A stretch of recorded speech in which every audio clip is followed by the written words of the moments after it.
அறிவே மனம். உங்கள் உளவியல் சகோதரி எம்எஸ்கே பிரியா. யாரெல்லாம் மனம் நல்லா இருக்கறக்கு உளவியல் நிபுணர்களின் வழிகாட்டுதலும் பகுப்பாய்வு சிகிச்சைகளும் எடுத்துக்கொள்ள வேண்டும் அப்படின்னு பார்த்தோம்னா, உடல் பாதிப்பு வேற, உடல் நோய் வேற. அதே மாதிரி மனசு பாதிப்புங்கிறது வேறை, மன நோய்ங்கிறது வேறைன்னு நீங்கள் புரிஞ்சுக்கணும். இப்போது மனசு நல்லா இல்லைன்னு தெரிஞ்சிச்சுன்னா உங்களுக்கு எப்படியெல்லாம் மனசு நல்லா இல்லைன்னு தெரிஞ்சுக்கணும் அப்படின்னா, உங்களுக்கு ஒரு செயல் செய்ய முடியல, இல்லை எனக்கு தூக்கம் வரல, எனக்கு எந்த வேலை செய்யறதுக்குமே எனக்கு ஆர்வம் வரல, இது போன்ற பாதிப்புகள் இருந்துச்சுன்னா உங்களுக்கு மன நலத்தில் பாதிப்பு ஏற்பட்டிருக்குன்னு அர்த்தம். அப்போது அந்த மன நலத்தை எப்படியெல்லாம் சரி பண்ணிக்கிறதுக்காக தான் உளவியல் நிபுணர்களின் பகுப்பாய்வும் வழிகாட்டுதல் சிகிச்சைகளும் தேவைன்னு சொல்கிறோம். இப்போது இந்த தூக்கம் வரல, கோபம் வருது, அழுக வருது, ஒரு செயல் செய்ய முடியல, இப்படி உங்கள் மனசில் மன நலத்தில் ஒரு பாதிப்பு வருது. இது எப்படி வருதுன்னா, உங்கள் வாழ்க்கை சிக்கலில் உங்களுடைய வாழ்க்கை என்ன, உங்கள் குடும்பம், கல்வி, பொருளாதாரம், உளவியல் நலம், சமூக நலம், இந்த நாளின் அடிப்படையில் உங்களுக்கு படிக்கிறப்போ கவனம் செலுத்த முடியலன்னா, அப்போ கவனம் செலுத்த முடியாதப்போ உங்களுக்கு என்னென்ன சிக்கல்கள் வருது அப்படின்னு கண்டறிந்து மாற்றி அமைக்கிறதுக்கு தான் உளவியல் நிபுணர்களின் பகுப்பாய்வும் சிகிச்சையும் தேவை. இப்போது ஒருத்தர் படிக்கவே முடியல, அவங்கள போய் படின்னு அட்வைஸ் பண்ணுறதுனால அவங்களால படிக்க முடியுமா? இல்லை இவங்க எப்படியாவது படிக்கணுங்கிறதுக்காக ஒரு டியூஷன் சென்டரில் ஸ்கூலில் முடிச்சுட்டு ஒரு டியூஷனுக்கு பதிலாக 2 டியூஷன், 3 டியூஷன், ஆன்லைன் டியூஷன் இப்படியெல்லாம் விடுறதுனால அவங்களால படிக்க முடியல. இதுக்கு அவங்களுக்கு அறிவுரை கொடுக்குறோம், ஆலோசனை கொடுக்குறீங்க, அவங்கள மிரட்டுறீங்க, அவங்களுக்கு வேணுங்கிறத வாங்கி கொடுக்குறீங்க. இப்படி பல செயல்கள் செய்துமே அவர்களுக்கு அதில் கவனம் வரலைன்னா உளவியல் நிபுணர்களின் பகுப்பாய்வும் சிகிச்சையும் தான் தேவை. அப்போது இவர்களுக்கு ஏன் இது செய்ய முடியல அப்படின்னு நீங்களே சிந்திக்கிறத விட, இவர்களின் அறிவு பாதையில் ஏற்பட்ட பாதிப்பு தான் இவங்க மனசை செயல் தடையை உண்டாக்குதுங்கிறத புரிஞ்சுக்கணும். அப்போது பெரும்பாலும் மக்கள் மனசில் என்ன நினச்சிக்கிறாங்கன்னா, மன பாதிப்புங்கிறது மனநோய், இதுக்கு போனால் நம்மளை கேவலமாக நினைப்பாங்க, மனநோயாளி, இவங்க ஒரு மனநோயாளின்னு நம்ம சமூகத்திலிருந்து விலக்கி வச்சுருவாங்க, குடும்பத்தினர் விலக்கி வச்சுருவாங்க, நம்மளை பார்க்குற பார்வையே மாறிடும்னு தப்பாக நினச்சிக்கிறீங்க. அதாவது வாழ்வியலில் உளவியல் மேம்பாட்டு நிறுவனத்தில் நீங்கள் உங்களை வழிகாட்டுதலுக்காகவும் உங்களுடைய அறிவு பாதையை மாற்றி அமைப்பதற்கும் உளவியல் நிபுணர்களின் வழிகாட்டுதலும் சிகிச்சைகளும் தான் தேவைப்படுமே தவிர உங்களுக்கு அட்வைஸோ ஆறுதலோ தேவைப்படாது. இது எப்படி ஒரு மருந்துனால் சரி பண்ண முடியும்னு சிந்திச்சு பாருங்கள். இப்போது ஒருத்தர் பேரண்ட்டு ஒரு குழந்தைய திட்டிடுறாங்க, ஸ்டூடெண்ட்டை. அப்போது அந்த குழந்தை தேம்பி தேம்பி அழுகுது, இல்லை இந்த கோவப்பட்டுட்டு அந்த குழந்தை சாப்பிடாமல் இருக்குது. இப்படியே பல நாட்கள் தொடர்றப்ப இதோட வீரியம் அதிகமாகும். இப்போ ஒரு நாள் அரை மணி நேரம் அழுகுதுன்னா அடுத்தது அரை மணி நேரம் ஆகும், இன்னொரு செயலுக்காக அதே மாதிரி அழுகும். அப்போது இதை நிறுத்துறதுக்கு எப்படி மருத்துனால முடியும்? அப்போது அந்த குழந்தையோட மன இயக்கத்தை கண்டறிஞ்சு மாற்றி அமைக்கிறப்போ அது இயல்பான நிலைக்கு வரும், அடுத்தது செயல்பட தொடங்கும். இதுக்கு தான் உளவியல் நிபுணர்களின் அவங்களோட அறிவு பாதையை மாற்றி அமைக்கிறதுக்காக உளவியல் பகுப்பாய்வும் சிகிச்சையும் அவசியம்னு சொல்கிறோம். அப்போது இதைத்தான் உலக அளவில் என்ன சொல்கிறாங்க அப்படின்னு பார்த்தோம்னா, 18 வயசுக்கு மேற்பட்டவங்க 5% பேர் மனச்சோர்வால் பாதிப்படைகிறாங்கன்னு சொல்கிறாங்க. அப்போது இந்த மனச்சோர்வு ஏன் வருதுன்னா, வாழ்க்கை சிக்கல்கள் தான். வாழ்க்கையில் எப்படி சிக்கல்கள் வரும்? இப்போ ஒரு +2 படிக்கிற ஸ்டூடெண்ட் இருக்காங்கன்னா, அவங்களுக்கு ஒரு +2 காலேஜு, ஒரு மேரேஜ் ஆகிற ஸ்டேஜ், இந்த ஏஜில் ஒரு சிக்கல் வருதுன்னா, இவங்க படிப்புக்காக பெற்றோர்கள் அனைத்து வசதிகளும் ஏற்படுத்தி கொடுத்துருவாங்க. டோர் டு டோர் பிக்கப் கொடுத்துருவாங்க, ட்ராப் கொடுத்துருவாங்க. அந்த குழந்தைய எங்கேயுமே செயல் நடத்தை முறைக்கு கொண்டு போகவே பெற்றோர்கள் முன்வர மாட்டாங்க. அந்த குழந்தைக்கு எல்லா வசதிகளையும் ஏற்படுத்தி விடுவாங்க. அப்போ அந்த குழந்தை காலேஜ் முடிச்சுட்டு அந்த ஸ்டூடெண்ட் வந்து ஒரு வேலைக்கு போகிறப்ப அங்கே போய் என்ன பண்ணுறதுன்னு அவங்கனால சுயமாக சிந்திச்சு செயல்பட முடியல. அப்போ என்ன சொல்லிடுறாங்க, எனக்கு வேலை கிடைக்கல, எனக்கு வேலை நான் படித்ததுக்கான வேலை கிடைக்கல, எனக்கு சம்பளம் கம்மியாக இருக்குது, எக்ஸ்பீரியன்ஸ் கேட்குறாங்க, எனக்கு ஸ்கில் இல்லைன்னு சொல்கிறாங்க. இப்படின்னு சொல்லி சமூகத்திலேருந்து விலகிடுறாங்க. எங்கே போனாலும் நம்ம ஃபெயிலியர் ஆயிடுறோம் அப்படின்னு சொல்கிறாங்க. இது வந்து மனநோய் கிடையாது, மன பாதிப்பு. அப்போ இவங்களோட அறிவு பாதையில் நீங்கள் இதுவரைக்கும் என்ன பழக்குனீங்களோ, என்ன சொல்லி கொடுத்தீங்களோ, அந்த செயல்பாட்டில் அந்த மாணவர்கள் பழகுனப்போ அந்த சமூகத்தோட அவங்கனால இயங்க இணைந்தும் செயல்பட முடியாமல், அவங்கனால இயங்கவும் முடியாமல், இன்றைக்கி நாங்கள் பார்க்குறோம் 27 வயசாச்சு, மாஸ்டர் டிகிரி படிச்சிருக்காங்க, வேலைக்கு போயிட்டு எனக்கு இன்டர்வியூ அட்டன் பண்ணால் எனக்கு செலக்ட் ஆகலை, நான் நினச்ச வேலை எனக்கு கிடைக்கல, எனக்கு பிடிக்கல, சம்பளம் கம்மி, எனக்கு போகிறதுக்கு விருப்பம் இல்லை, நான் சுயமாக பிஸ்னஸ் பண்ணுறேன் அப்படின்னு பெற்றோர்களோட பணத்தை சண்டை பிடிச்சி வாங்கி விரயம் பண்ணக்கூடியவங்களையும் பார்க்குறோம். இது எப்படி ஒரு நோயின்னு சொல்ல முடியும்? இது வந்து அவர்களுடைய மனதில் நடத்தையில் ஏற்பட்ட பாதிப்பு.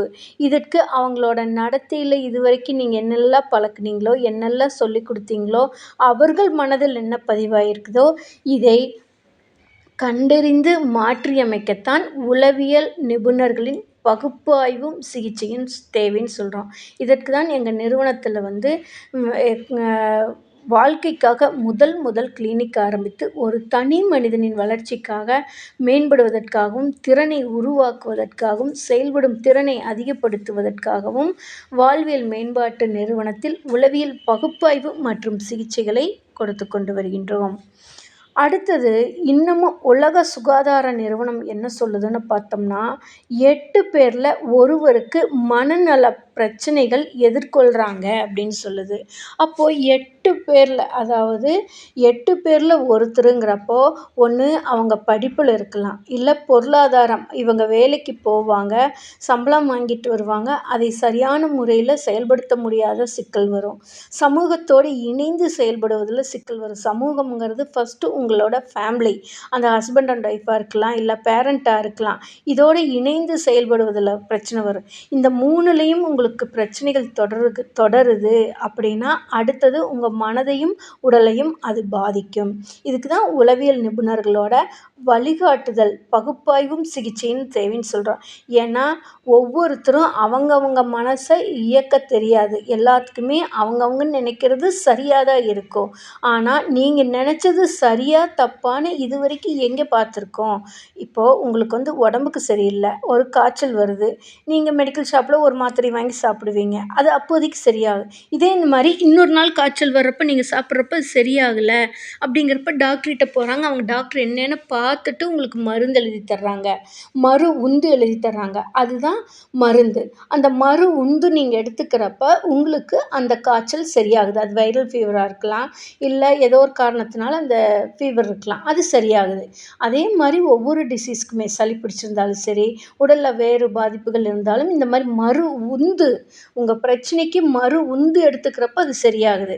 அதே மாதிரி உங்கள் மனசு தூக்கம் வரல, ஒரு செயலில் ஈடுபட முடியல, ஆர்வம் இல்லை, பிடிக்கலை, திருமணத்தில் விருப்பம் இல்லை, வேலைக்கு செல்றதுக்கு விருப்பம் இல்லை, ஒரு அதிகமான கோபங்கள் வருது, அதிகமாக கற்பனையிலேயே போயிட்டுருக்குறாங்க, யார் பேச்சையும் கேட்க மாட்டேங்கிறாங்க, தான் நினச்சது மட்டுமே சரின்னு இயங்கிக்கிட்டு இருக்கிறாங்க அப்படின்னா இவங்களுக்கு மறு உந்து தேவை.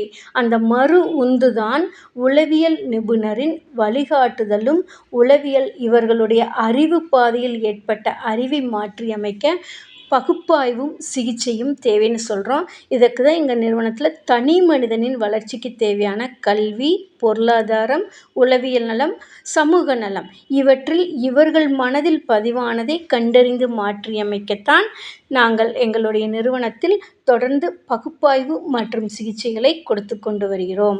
அப்போ உ அடுத்தது நம்ம எப்படியெல்லாம் இருக்கணும், நம்ம நெனச்சதெல்லாம் சரியா, தப்பா இப்படின்னு தெரியாம உங்களுக்குள்ளேயே நீங்க போராடிக்கிட்டு இருக்கிறது தான் இந்த அ பிரச்சனைகளுக்கு அதிகமான பாதிப்பை உண்டாக்குது.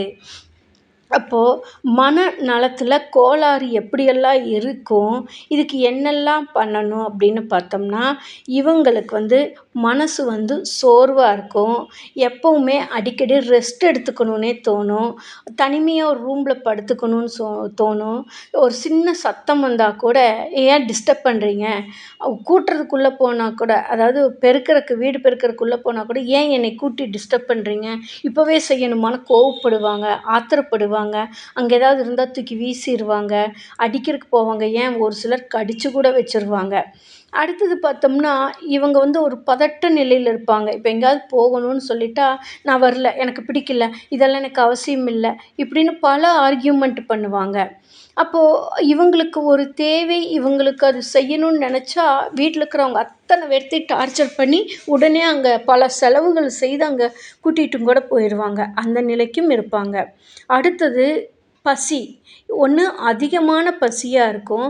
இல்லன்னா பசியே இல்லாம இருக்கும். அதிகமான பசின்னா, அப்பதான் சாப்பிட்டு கை கழுவிருப்பாங்க. எனக்கு ஒண்ணுமே குடுக்கலன்னு சொல்லி, அவங்க வீட்ல அவங்க அப்பாகிட்டயோ, இல்ல கூட பிறந்தவங்ககிட்டயோ, இல்ல ரிலேஷன்ஸ் யாராவது வந்தா அவங்ககிட்டயோ, "எங்க அம்மா எனக்கு எதுவுமே செஞ்சு குடுக்கறதில்ல. வீட்ல எனக்கு ஒண்ணுமே குடுக்கறதில்லன்னு" கம்ப்ளைண்ட் பண்ணுவாங்க. இப்படியே இருப்பாங்க. இல்லையா, இந்த எக்ஸ்ட்ரீம்ல இருப்பாங்க. பசி உணர்வே இல்லாம, ஒரு நாள் ஃபுல்லா 2 நாள் ஃபுல்லா பட்னியாவே கிடப்பாங்க. இப்படியும் இருப்பாங்க.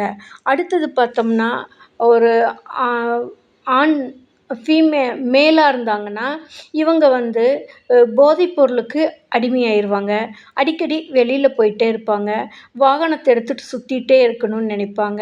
அப்ப இது போன்றுகள் பாதிப்புக்கு மருந்துகள் தவி எப்படி சரியாகும்னு நீங்க புரிஞ்சுக்கணும். ஒரு பிரச்சனைக்கு இவங்க மன இயக்கத்தில ஏற்பட்ட பிரச்சனைக்கு மறு உந்தாக இவங்களோட அறிவு பாதைய மாற்றி அமைக்கிறப்ப, இவங்க இயல்பா கொஞ்சம் கொஞ்சமா அதிலிருந்து வெளியில பிரசன்ட் லைஃப்க்கு இவங்க ஃபிட் ஆக முடியும். இதுக்கு தான் உளவியல் நிபுணரின் உளவியல் பகுப்பாய்வும், சிகிச்சையும் தேவைன்னு சொல்றோம்.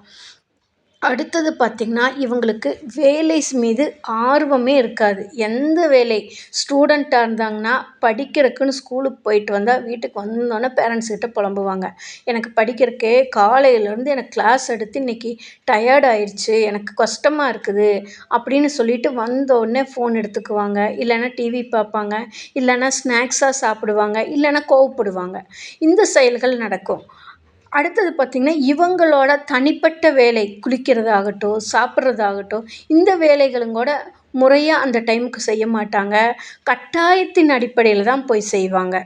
அடுத்தது, இதுவே ஒரு வேலைக்கு போற நபரா இருந்தாங்கன்னா, வலுக்கட்டாயமா கம்பல்சன் அடிப்படையில தான் வேலைக்கு போவாங்க. வாங்குற சம்பளத்த ஊதாரித்தனமா செலவு பண்ணிருவாங்க. வீட்டுக்கு பைசா தரமாட்டாங்க. குடும்பத்த ரன் பண்றக்கு இதுக்கெல்லாம் பணமே குடுக்க மாட்டாங்க. தனக்கு என்ன தோணுதோ அதை மட்டுமே செஞ்சுக்குவாங்க. அங்க வேலைக்கு போனாலுமே அந்த கம்பெனிலயோ, இல்லை இவங்க டீம் லீடுன்னு சொல்லக்கூடியவங்க, அவங்க குடுக்குற வேலை கரெக்ட்டா செய்ய மாட்டாங்க. இவங்க வேலை சொல்லி நான் செய்யணுமா? கம்பெனி ஓனரே சும்மா இருக்கிறாங்க. இவங்கலாம் வேலை சொல்லி நான் செய்யணுமா? அப்படின்னு சொல்லி அவங்க கூட சண்டை பிடிப்பாங்க. உடன் வேலை செய்றவங்க கிட்ட இணக்கமா இருக்க மாட்டாங்க. என்டர்டெயின்மெண்ட்டா மட்டுமே இருப்பாங்க. ஜாலியா போகணும், ஜாலியா வரணும்னு இருப்பாங்க. இவங்க வீட்டுக்கு வந்தாங்கனாலும் எந்த ஒரு டம்ளர் தண்ணி கேட்பாங்க. அந்த தண்ணி கூட போய் எடுத்து குடிக்க மாட்டாங்க.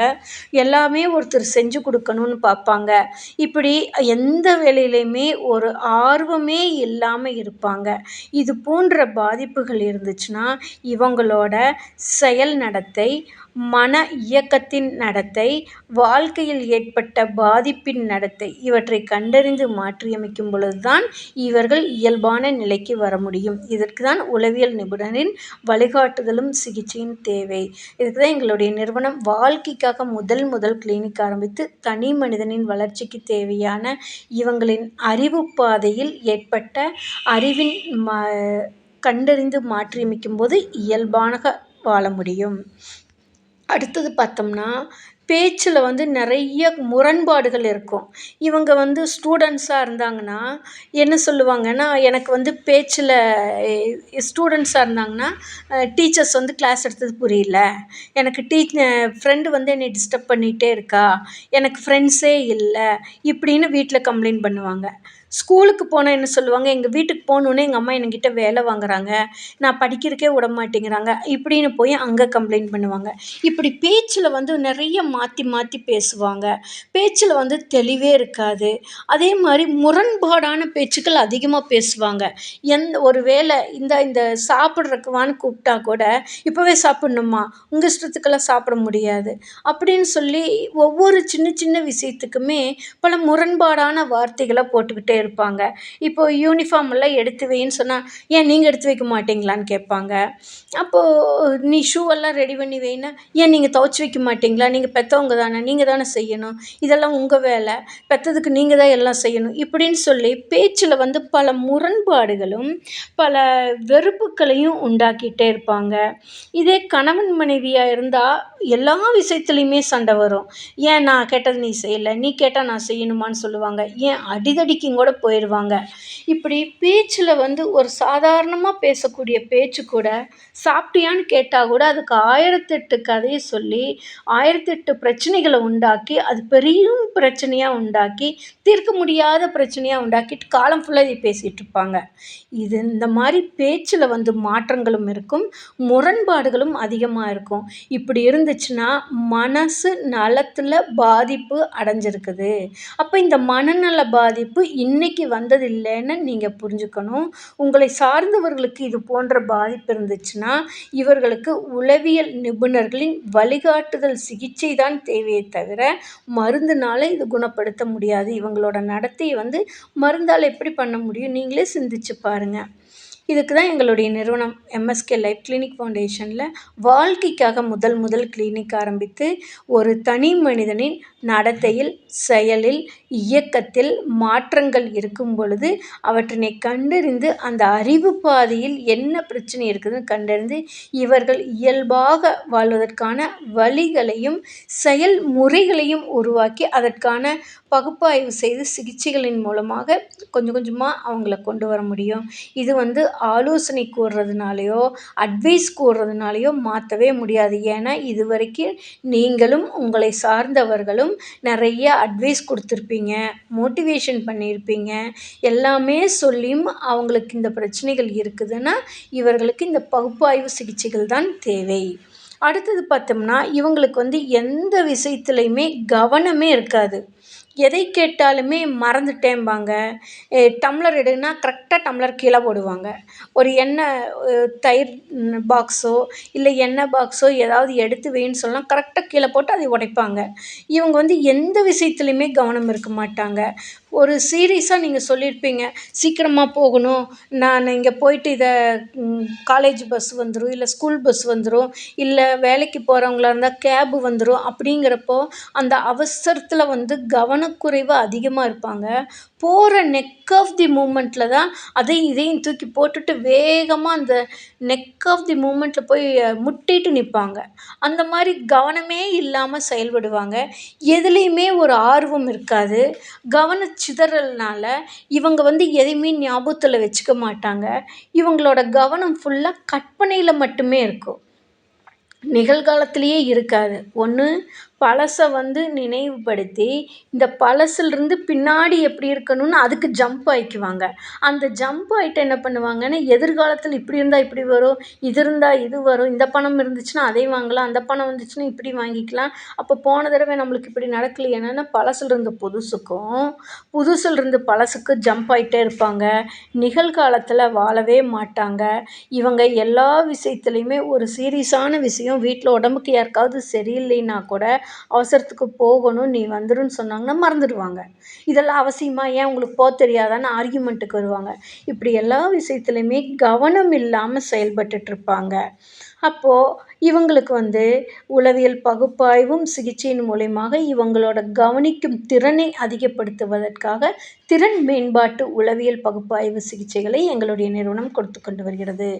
அடுத்தது பார்த்தீங்கன்னா, எதுலயுமே நாட்டமே இருக்காது. இப்போது ஸ்கூலுக்கு போகணுன்னா, ஸ்கூலுக்கு போய் என்ன பண்ணுறது? நீ நல்ல மார்க் எடுக்கணும். அப்போ தான் நீ ஹையர் ஸ்டடீஸ் படிக்க முடியும். நல்ல மார்க் எடுத்து ஹையர் ஸ்டடீஸ் படிச்சு என்ன பண்ணுறது? அப்படிம்பாங்க. சரி நீ நல்லா படிச்சு நல்ல மார்க் எடுத்தா தான் நல்ல வேலை கிடைக்கும். வேலை கிடைச்சு என்ன பண்ண போறீங்க? நீங்க இவ்ளோ படிச்சிருக்கீங்க. நீங்க எவ்வளோ சம்பளம் வாங்குறீங்க? இப்படின்னு சொல்லி ஒரு விதண்டாவாதமே பேசிட்டு இருப்பாங்க. எதையுமே இந்த சூழலுக்கு தகுந்த மாரி, இந்த சமூகத்துக்கு தகுந்த மாரி தன்னை அமைச்சுக்கவே தெரியாது. எதை சொன்னாலுமே, "ஏன் நீங்க கரெக்ட்டா? நீங்க இப்படியெல்லாம் இருந்தீங்களா? நீங்க இவ்வளோ படிச்சு இவ்வளோ தான சம்பளம் வாங்குறீங்க. ஏன் நீங்க நல்லா படிச்சிருக்க வேண்டியது தானே? நீங்க இப்படி இருந்திருக்க வேண்டியது தானேன்னு" அட்வைஸ் பண்ண ஆரம்பிச்சுருவாங்க. அதே மாரி ஒரு கல்யாணம் பண்ணணும் அப்படின்னா கூட, எந்தவித விருப்பமும் இல்லாம இருப்பாங்க. "கல்யாணம் தானே பண்ணா போதும். வர்றவங்க வரட்டும், செய்யறது செய்யட்டும்" அப்படின்னு சொல்லி எந்தவித விருப்பமும் இல்லாம, ஒரு வாழ்க்கையில முன்னேறணுங்கிற ஒரு நாட்டம் இல்லாம, ஒரு அ விரக்தி நிலையிலேயே அவங்க செயல்பட்டுட்ருப்பாங்க. அப்ப இதெல்லாம் தொடர்ந்து வர்றப்ப தான், இவங்களுக்கு வந்து தூக்கம் வராதுங்கிற ஒரு பிரச்சனையும் எதிர்கொள்றாங்க. அப்போ தூக்கம் வந்து இவங்களுக்கு இயல்பான தூக்கம் இருக்கவே இருக்காது.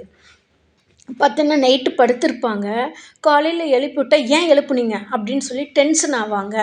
"ஏன் நீ டைம் ஆச்சு, நீ எந்திரிக்கணும்ல, போகணும். அது எங்களுக்கு தெரியுமல்ல, எப்போ போகணும், என்ன பண்ணணும்னு சொல்லி. ஏன் என்னைய டிஸ்டர்ப் பண்றீங்க? நான் நைட்டெல்லாம் தூங்கவே இல்லன்னு" சண்டை பிடிப்பாங்க. அப்போ நைட்டு வந்து இவங்க என்னதான் பண்ணாங்க? தூங்கிட்டு தானே இருந்தாங்கன்னு பெற்றோர்களோ, மற்ற உடன் இருப்பவர்களோ சொல்லுவீங்க. ஆனா, இவங்க தூங்கிட்டு இருக்கிற மாரி தான் இருக்கும். ஆனா, தூக்கத்தில வந்து இவர்களுக்கு பல சிந்தனைகள் வந்து ஓடிக்கிட்டே இருக்கும். நான் ஸ்டாப்பா ஓடும். இப்ப எப்படி நீங்க வந்து ஒரு சினிமாவோ, டிவில ஒரு காட்சியோ நேரடியா பார்க்குறீங்களோ, அது மாரி இவங்க மனசுக்குள்ள வந்து அந்த காட்சிகள், இவங்க மனசுல ஓடிட்டுருக்கிற காட்சிகள் வந்து நேரடியா ஓடிட்டே இருக்கும். இல்ல யாராவது ஒருத்தர்கிட்ட பேசிக்கிட்டு இருக்கிற மாரியே இருக்கும். இல்லன்னா இவங்க ரீகால் பண்ணிட்டே இருப்பாங்க ஒவ்வொரு விஷயத்தையும். நடந்ததையவோ, இல்ல பின்னாடி நடக்க போறத பத்தியோ ரீகால் அதிகமா பண்ணிட்டே இருப்பாங்க. அத பேசி, பேசி மனசுக்குள்ள பிராக்டிஸ் பண்ணிட்டே இருப்பாங்க. இது இவர்களுக்கு நேரடியாவே இவங்க கண்களுக்கு தெரியும். இவங்க மனசுக்கு தெரியும். அப்போ தூக்கம்ங்கிறது இயல்பான தூக்கம் இருக்கவே இருக்காது. இவங்க வந்து தூங்குனாலுமே, அந்த தூங்குன உணர்வில்லாம இருக்கிறப்ப, இவங்களுக்கு வந்து பல உடல் சார்ந்த பாதிப்புகளும் ஏற்பட்டுருது. அப்போ இந்த இயல்பான தூக்கம் தூங்குவதற்கு, இவங்க இயல்பான நடைமுறை வாழ்க்கையில இருக்கறதுக்கு தான் மனநலத்தை பேணி காக்க வேணும் அப்படிங்கிறதுக்காக உளவியல் நிபுணர்களின் பகுப்பாய்வும் சிகிச்சையும் இவர்களோட மன இயக்கத்தை கண்டறிந்து மாற்றியமைக்கும் பொழுது தான் இவர்கள் இயல்பாக இருக்க முடியும். இது 1 நாள் 2 நாள்ல சரியா பண்ண முடியாது. உங்கள ஃபர்ஸ்ட்டு ஒரு அனலைஸ் பண்ணிட்டு, இதோட பாதிப்புகளும், இதோட வீரியத்தன்மையும், இதோட நீண்ட நாட்களா, குறுகிய காலமா என்பதெல்லாம் கண்டறிந்த பின்பு தான் 3 மாதத்திலிருந்து ஏன் 3 வருடங்கள் கூட ஒரு சிலருக்கு தேவைப்படும். அப்போ பாதிக்கப்பட்டவர்கள், அதாவது மனநலத்தை தன்னை அமை நலன் பெருக்கிக் கொள்ள வேண்டும், நலமாக இருக்க வேண்டும் என்று விருப்பப்படுவாரோ, இல்லை அதை சார்ந்தவர்களோ, இது நேரடியாக வரும்பொழுது நான் இதிலிருந்து விடுபட வேண்டும் என்று அவர்கள் நாங்கள் சொல்லுவதை பயிற்சிகளும் எடுக்கும் பொழுது விரைவாக குணமடைகிறார்கள். விரைவாக வெற்றியை நோக்கி போகிறார்கள். தனி மனிதன் வளர்ச்சி மேம்படுகிறது. அப்போ இவங்க வந்து எந்தவித ஆலோசனைக்கும் வரமாட்டேங்கிறாங்க. எந்த ஹாஸ்பிட்டல் ட்ரீட்மெண்ட்டுக்கும் வரமாட்டேங்கிறாங்க. அப்படிங்கிற பட்சத்தில இவர்கள் சார்ந்தவர்கள் மூலியமாக பெற்றோர்களா இருந்தாங்கன்னா, true parenting forum, therapeutic parent இப்படின்னலாம் அந்த தெரப்பி மூலியமா கொஞ்சம் கொஞ்சமா இவர்களுக்கு அந்த பயிற்சிகளின் மூலமாக இவர்களை மேலும் மனநல பாதிப்பிலிருந்து வெளிக்கொண்டு வருவதற்கான உளவியல் பகுப்பாய்வு மற்றும் சிகிச்சைகளை எங்களுடைய நிறுவனம் வாழ்க்கையில் மேம்பாட்டு நிறுவனத்தில் கல்வி, பொருளாதாரம், உளவியல் நலம், சமூக நலம் இவற்றில் ஏற்பட்ட பாதிப்புகள், இவற்றினால் இவர்கள் மனதில் எப்படி பதிவாகியிருக்கிறது என்பதை கண்டறிந்து மாற்றியமைக்கும் பொழுதுதான் இவர்கள் இயல்பான நிலைக்கு கொண்டு வர முடிகின்றது. அடுத்தது பார்த்தோம்னா, இவங்களுக்கு உடல் சம்மந்தப்பட்ட பாதிப்புகள் வரும். அதாவது ஒண்ணு ஒபிசிட்டியா இருப்பாங்க. இல்லன்னா ரொம்ப குச்சியாட்ட ஒல்லியா இருப்பாங்க. ஒண்ணு இந்த எக்ஸ்ட்ரீம் இல்லன்னா அந்த எக்ஸ்ட்ரீம் இருக்கும். இது 2மே மனரீதியான அதிகமான சிந்தனை, செயல், நடத்தை இதோட பாதிப்போட வெளிப்பாடு தான். இப்போ எமோஷனல் டிஸ்டர்பன்ஸ்ன்னு சொல்றோம். இந்த எமோஷ்னலா அதாவது உணர்ச்சி சார்ந்தது.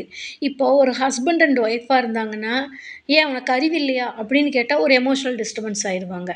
அப்போ இப்போ பல நிகழ்வுகள் இப்படி தொடர்ந்து நடக்கிறப்ப தான், இவங்க உணர்ச்சி வசப்படக்கூடியவர்களா இருப்பாங்க. ஒரு சின்ன விஷயம் ஏதாவது சொன்னா கூட, "ஏன் இதுவும் கூட உனக்கு தெரியாதா? உனக்கு அறிவில்லையா?" அப்படின்னு கேட்டோம்னே இவங்க முகம் வாடிரும். இவங்க முக அமைப்பு மாறிரும். இவங்களோட செயல் நடத்தை மாறிரும். இவங்க செயலற்ற நிலைக்கு போயிருவாங்க. இப்படி உணர்ச்சி சார்ந்த பாதிப்புகள் இவங்களுக்கு அதிகமாகறப்போ, ஒபிசிட்டி அதிகமாகும். இல்லையா, இன்னொரு சிலருக்கு பார்த்தீங்கன்னா, பிரச்சனைகளை அதிகமாக சிந்திச்சு, அதாவது கணவன் மனைவியா இருந்தாங்கன்னா, கணவன் மனைவி பிரச்சனைகளையும் சமாளிக்க முடியாமல் பல சிக்கல்களுக்கு தள்ளப்படுறாங்க. அந்த குடும்ப சூழல் திருமணமாகி போன ஒரு பெண்ணா இருந்தாங்கன்னா, அந்த குடும்ப சூழல்ல அனுசரிச்சு போக தெரியாம, ஏதோ ஒரு சூழல்ல மாமியார் வீட்டு பிரச்சனைகளை எதிர்கொள்ள முடியாம, அதிகமா சிந்திச்சு சிந்திச்சு இவங்க ஒல்லியாவே இருப்பாங்க. ஆனா நல்லா சாப்பிடுவாங்க, ஒல்லியாவே இருப்பாங்க. அப்ப இத போன்ற உடல் சார்ந்த பாதிப்புகளும் வரும். இதற்கு தான் எங்களுடைய நிறுவனத்தில் எம்எஸ்கே லைஃப் கிளினிக் ஃபவுண்டேஷனில் எஃப்&எஃப் தெரப்பி, அதாவது உணர்வும், உணர்ச்சியும் சார்ந்த உளவியல் பகுப்பாய்வு மற்றும் சிகிச்சைகளை கொடுத்து கொண்டு வருகிறோம். ஃபுட் அண்ட் ஃபீலிங்ன்னு சொல்றோம். உங்களோட உணர்ச்சி சார்ந்த விஷயங்கள் தான். ஒண்ணு நீங்க உணர்ச்சி வசப்படுறப்ப அதிகமா சாப்பிடுவீங்க, இல்லன்னா சாப்பிடவே மாட்டீங்க. இது 2யுமே சமநிலைப்படுத்துறப்ப நீங்க இயல்பான வாழ்க்கையை வாழ எங்களுடைய நிறுவனம் உளவியல் பகுப்பாய்வு மற்றும் சிகிச்சைகளை உதவி புரிகிறது. அடுத்தது பார்த்தோம்னா, இவங்களுக்கு எப்பவுமே ஒரு பதற்றம், பயம் இருந்துட்டே இருக்கும். எப்படியெல்லாம் பதற்றம் வரும் பார்த்தோம்னா, இவங்க ஒரு படபடப்பா இருப்பாங்க. இப்போ ஒரு வேலைக்கு போறாங்க அப்படின்னா, ஐயோ! இன்னைக்கு என்ன கேட்பாங்க? இன்னைக்கு ஏதாவது கேட்டா என்ன பண்றது? என்ன செய்யறது? இத நான் எதுவுமே பிராக்டிஸ் பண்ணல. திடீர்னு இத கேட்டா என்ன பண்றது? இப்படி கேட்டுட்டா என்ன பண்றதுன்னு ஒரு பதட்ட நிலை இருக்கும். அப்போ வீட்ல ஒரு சமைக்கணும்னு போனாங்கன்னா, ஐயோ! இத செய்யலாமா? அத செய்யலாமா? இப்படி செய்யலாமா? அப்படி செய்யலாமா? இது இந்த டைம்க்குள்ள செய்யணும், அந்த டைம்க்குள்ள செய்யணும்னு ஒரு பதட்டமாவே செயல்படுவாங்க. அப்போ ஸ்டூடண்ட்ஸு நிலையில இருந்தாங்கன்னா, "ஓ! ஐயய்யோ! இன்னைக்கு எக்ஸாம்ன்னு சொன்னாங்களே! இது படிச்சேனே, படிச்சதெல்லாம் மறந்து போச்சே! எழுதிருவேனா? எழுத மாட்டேனா?" அப்படின்னு சொல்லி அந்த ஃபியர் வந்துரும். இதுதான் பதற்ற நிலைக்கு போறப்ப, இவர்களின் அந்த பதற்ற நிலை எங்கெல்லாம் உருவாகிறது என்பதை உளவியல் பகுப்பாய்வு மற்றும் சிகிச்சையின் மூலம் கண்டறிந்து, இவங்களுடைய அறிவு பாதையை மாற்றியமைக்கும் பொழுது, இவர்கள் இயல்பாக முடியும். அடுத்தது பார்த்தீங்கன்னா, பயம். இந்த பயம் பார்த்தீங்கன்னா, சம்மந்தமே இல்லாம பயம் வரும். என்னைக்கோ ஒண்ணு கேட்டிருப்பீங்க, இல்லன்னா பார்த்துருப்பீங்க. அது அதே மாரி தனக்கு நடந்துருமோ? உதாரணத்துக்கு, ஒருத்தர் நீங்க சிறு வயதா இருந்திருக்கலாம். அப்ப டூ வீலர்ல போறப்ப யாரோ ஒருத்தர் இடிச்சு மயக்கம் போட்டு விழுந்திருக்கலாம். அந்த மயக்கம் போட்டு விழுந்தது இப்போ உங்களுக்கு மனசுல பயமா வரும். திடீர்னு நம்ம போறப்ப யாராவது அந்த மாரி பைக்ல இடிச்சுட்டா, நம்ம மயக்கம் போட்டு விழுந்துட்டா, நம்மள யார் தூக்கிட்டு போவா? நம்மள யார் ஹாஸ்பிட்டல்ல சேர்த்துவா? அப்ப நம்ம இது எப்படி நம்பர் சேவ் பண்ணி வைக்கணும்? அப்ப அம்மா நம்பர் எப்படி சேவ் பண்ணி வைக்கணும்? அப்ப நான் வேலைக்கு போற பக்கம் இருக்கிற நம்பர் எப்படி சேவ் பண்ணி வைக்கணும்? இது யாருக்கு ஃபர்ஸ்ட்டு தகவல் குடுக்கணும்? எனக்கு ஏதாவது ஆயிட்டதுன்னா இவங்க கிட்ட சொல்லுங்கன்னு நான் எப்படி சொல்லணும்? இப்படின்னு கற்பனையா போய் போய் போய் பயத்தோட எக்ஸ்ட்ரீம் எண்டுக்கு போயிருவாங்க. அடுத்தது இன்னொரு நிகழ்வு ஞாபகத்துக்கு வந்துரும். இப்படி பல நிகழ்வுகள் ஒன்று சேர்ந்து இவர்களுக்கு ஒரு பயத்த அதிகமா உண்டாக்கும். அது மட்டும் இல்லாம ஒரு சிலருக்கு பார்த்தீங்கன்னா, கரப்பான்பூச்சி, பல்லி இந்த மாரி பயங்கள் கூட அதிகமா இருக்கும். ஒரு சிலருக்கு பாம்பு பார்த்தா பயம் இருக்கு. என்னைக்கோ ஒரு நாள் ஒரு பாம்பு பார்த்துருப்பாங்க. அது தாண்டி போயிட்டேம்பாங்க. அது யாரோ ஒருத்தர் கதையா சொல்லியிருப்பாங்க. இவங்களுக்கு ஒரு கயித்த பார்த்தா கூட அது பாம்பா இருக்குமோன்னு பயந்துக்குவாங்க. அவங்களுக்கு அது பாம்பு மாரியே தெரியும். இந்த மாரி பயம் இவங்க மனசுல நாட்பட்ட அந்த அழுத்தங்கள், அந்த நினைவுகள் இவங்களுக்கு திரும்ப திரும்ப வரும் பொழுது, அது ரியலா நடக்கிற மாரியே இருக்கும். இந்த பயம் அதிகமாயிரும். இந்த பதற்றமும், பயமும் அதிகமாகறப்ப தான், இவங்களுக்கு துக்கம் அப்படியே தொண்டைய பிடிக்கிற மாரி இருக்கும். அதாவது துக்கம் தொண்டை பிடிக்குதுன்னு சொல்லுவாங்க. அப்படியே தொண்டையெல்லாம் இறுகிக்கும், வறண்டு போயிரும், நெஞ்ச அடைக்கிற மாரி இருக்கும், மூச்சு விடுறக்கு சிரமமா இருக்கும், இருட்டா இருக்கிற அறைய பார்த்தா பயம் வரும், எல்லா இடத்துல லைட் போட்டுட்டே இருக்கணும்னு தோணும், தனிமையில இவங்கனால இருக்க முடியாது, யாரோ ஒருத்தர் இருந்துகிட்டே இருக்கணும், இவங்கனால வெளியில எங்கேயுமே ஒரு பக்கத்துல போகிறதுனா கூட தனியாக போமாட்டாங்க. பாத்ரூம் போகிறதுனா கூட வீட்ல இருக்கிறவங்ககிட்ட நான் பாத்ரூம் போறேன்னு சொல்லிட்டு போவாங்க. இது போன்ற பல பயம் சார்ந்த பிரச்சனைகளுக்குள்ளேயும் போய் சிக்கிக்குவாங்க. அப்ப இந்த போன்ற பதற்றம், பயம் அவங்களுக்கு வாழ்க்கையில் ஏற்பட்ட சிக்கல், வாழ்க்கையில் ஏற்பட்ட நிகழ்வு, வாழ்க்கையில் ஏற்பட்ட சூழல். இதை நீங்கள் உங்க மனதில் பதியவிட்ட அறிவின் அடிப்படையில உங்க மனசு இயங்குது. இந்த அறிவு பாதையை மாற்றி அமைத்தால் நீங்களும் இயல்பாக இருக்க முடியும். இதற்கு தான் மனநலத்தில் உளவியல் பகுப்பாய்வு மற்றும் உளவியல் சிகிச்சை அவசியம், தேவை, முறைப்படுத்த அவசியம் அப்படின்னு சொல்லிட்டு வர்றோம். அடுத்தது பார்த்தோம்னா, ஒரு பிரம்ம பிடிச்ச மாரி திடீர்னு இருப்பாங்க. இவங்களுக்கு என்னன்னே தெரியாது. என்ன எல்லாமே தெரிஞ்சிருக்கும். இப்போ ஸ்டூடெண்ட்டா இருந்தாங்கன்னா, +2 படிக்கிற ஸ்டூடெண்ட்ஸ் நெறைய பேர் எங்ககிட்ட டிஸ்கஸ் பண்ணுவாங்க. மேடம் நான் எல்லாமே படிச்சுட்டேன் மேடம். ஆனா இப்ப எனக்கு எல்லாமே மறந்து போச்சு. நான் போய் எப்படி எக்ஸாம் எழுதுவேன்? எப்படி நான் சென்டம் எடுப்பேன்? ஆனா இதுவரைக்கும் நான் ஃபர்ஸ்ட் ரேங்க்கே எடுத்துட்டுருக்கேன். எனக்கு எல்லாமே பிளாங்க்கா இருக்குது அப்படிம்பாங்க. அப்ப நாங்க அவங்களோட அறிவு பாதையில இதுவரைக்கும் அவங்க படிச்சது என்ன? எப்படி பதிய வச்சாங்க? அது எல்லாம் கண்டுபிடித்து, இப்போ எப்படி பார்க்கணுங்கிறத நாங்க சொல்றப்ப, அவங்க சக்சஸ் ஆக முடியுது. இவங்களுக்கு அப்படியே பிரம்ம மாரி அப்படியே ஒரு இது மாரி நின்றுவாங்க. எல்லாமே கருப்பா தெரியும். ஒரு முகமே இருண்டு போயிரும். யாராவது கூப்பிட்டா கோபம் வரும். நான் இதுக்கு தான் ஸ்கூலுக்கு போகலன்னு சொன்னேன்னு சொல்லி பழைய பிரச்சனைகள எடுத்து பேச ஆரம்பிச்சுருவாங்க. கோவப்படுவாங்க, சாப்பிட மாட்டாங்க, எதிர்த்து பேசுவாங்க, கத்துவாங்க, அடிப்பாங்க, அழுவாங்க. இது போன்ற பாதிப்புகள் வந்துரும். அப்போ இவங்க மனசுக்குள்ள அடுத்தது இன்னும் என்ன போகும்னா, ஒரு கேட்டகரியில இப்படி போயிட்டுருக்கும். இன்னொரு கேட்டகரியில பார்த்தோம்னா, கற்பனையிலேயே இருப்பாங்க. ரியல் உலகத்துல இருக்கவே மாட்டாங்க. கற்பனையிலேயே இருப்பாங்க. எ எதையாவது ஒண்ணு சிந்திச்சு, எனக்கு இதெல்லாம் இருந்தா வாழ்க்கையில நான் இப்படியெல்லாம் வருவேன். அப்படின்னு சொல்லி கற்பனையில இருப்பாங்க. ஆனா, அதுக்காக எந்த முயற்சியும் இவங்கனால செய்ய முடியாது. அது தானா வரணும்னு நெனச்சு ஒரு கற்பனை உலகத்துல வாழ்ந்துட்டுருப்பாங்க. இதுவும் இவங்கள இயல்பு நிலையில இருக்க செய்யாது.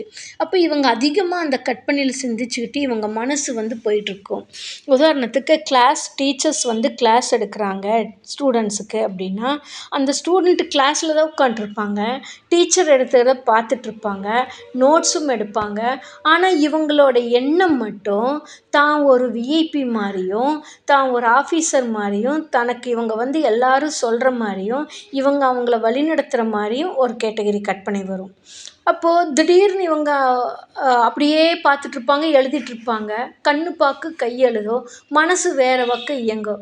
அப்ப டீச்சர்ஸோ, மத்த ஸ்டூடண்ட்ஸோ பேர் சொல்லி கூப்பிட்டாங்கன்னா, திடீர்னு அப்படியே விழித்த நிலையில நின்னுட்டு இப்படியே பார்த்துட்டே இருப்பாங்க. ஒரு அதிர்ச்சியில பார்க்குற மாரியும், தான் எங்கேயோ இருக்கிற மாரியும் ஒரு ஃபீல் ஆயிரும். ஒரு சிலருக்கு இந்த பாதிப்பு அதிகமாச்சுன்னா மயக்கம் போட்டு கூட விழுந்துருவாங்க.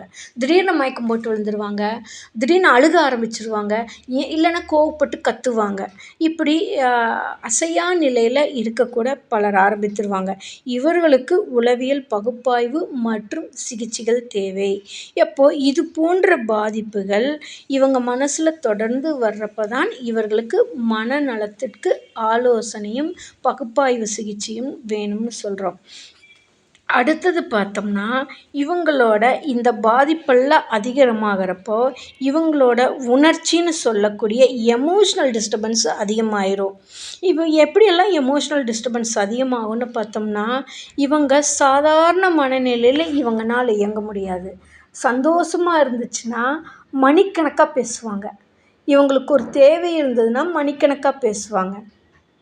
இல்லைன்னா, எனக்கு அதுக்கு சம்மந்தமே இல்லன்னு எல்லாத்தையும் ஒதுக்கி வச்சுட்டு போய் தனியா உட்காந்துக்குவாங்க. யா யார்கிட்டயுமே இயல்பான முறையில இருக்க முடியாது. அதிகமா கூச்சப்படுவாங்க. பொது இடங்களுக்கு போகவே மாட்டாங்க. ஒரு வீட்டு விசேஷத்துக்கு போகணும், ரிலேஷன் விசேஷத்துக்கு போகணும்னா போமாட்டாங்க. இவங்களுக்கு ஒரு பரிசு குடுக்குறாங்க, இவங்கள முன்னிலைப்படுத்தி ஒரு விருந்து வைக்கிறாங்கன்னு கூப்பிட்டா கூட போமாட்டாங்க. அதெல்லாம் எனக்கு அவசியம் இல்ல. அதெல்லாம் எனக்கு தேவையில்ல. ஏன் என்னை கூப்பிட்டு குடுக்குறாங்க? அப்படின்னு எமோஷனலா டிஸ்டர்ப் ஆவாங்க. அது மட்டும் இல்லாம, வீட்டிலயுமே பெற்றோர்களிடத்திலும் கூட ஒரு இயல்பா இருக்க மாட்டாங்க. ஒண்ணு உணர்ச்சி வசப்பட்டு கோவப்பட்டு கத்துவாங்க. இல்லன்னா உணர்ச்சி வசப்பட்டு அழுவாங்க. தன்னை தனிமைப்படுத்திக்கிட்டே இருப்பாங்க. இந்த மாரி உணர்ச்சி சார்ந்த பாதிப்புகள் பல இவங்களுக்கு வந்துகிட்டே இருக்கும்.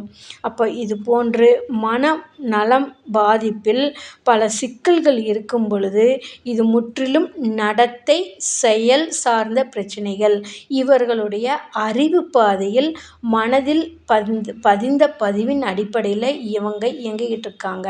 அப்ப இவர்களுக்கு மனதை நலப்படுத்துவதற்கும், இவர்கள் வெற்றியாளர்களாக தனிநபரின் வளர்ச்சிக்கு தேவையான உளவியல் பகுப்பாய்வு மற்றும் உளவியல் சிகிச்சைகளை எங்களுடைய நிறுவனத்தில் வாழ்க்கையில் முதல் கிளினிக் ஆரம்பித்து, ஒரு தனி மனிதனுக்கு தேவையான கல்வி, பொருளாதாரம், உளவியல் நலம், சமூக நலம் இவற்றில் ஏற்படக்கூடிய பாதிப்பு இவர்கள் மனதில் எவ்வாறெல்லாம் உண்டாக்குகிறது என்பதை இவர்களுடைய அறிவு பாதையை கண்டறிந்து மாற்றியமைக்கத்தான் கடந்த 25 ஆண்டு காலமாக எங்களுடைய நிறுவனம் செயல்பட்டு கொண்டு வருகின்றது.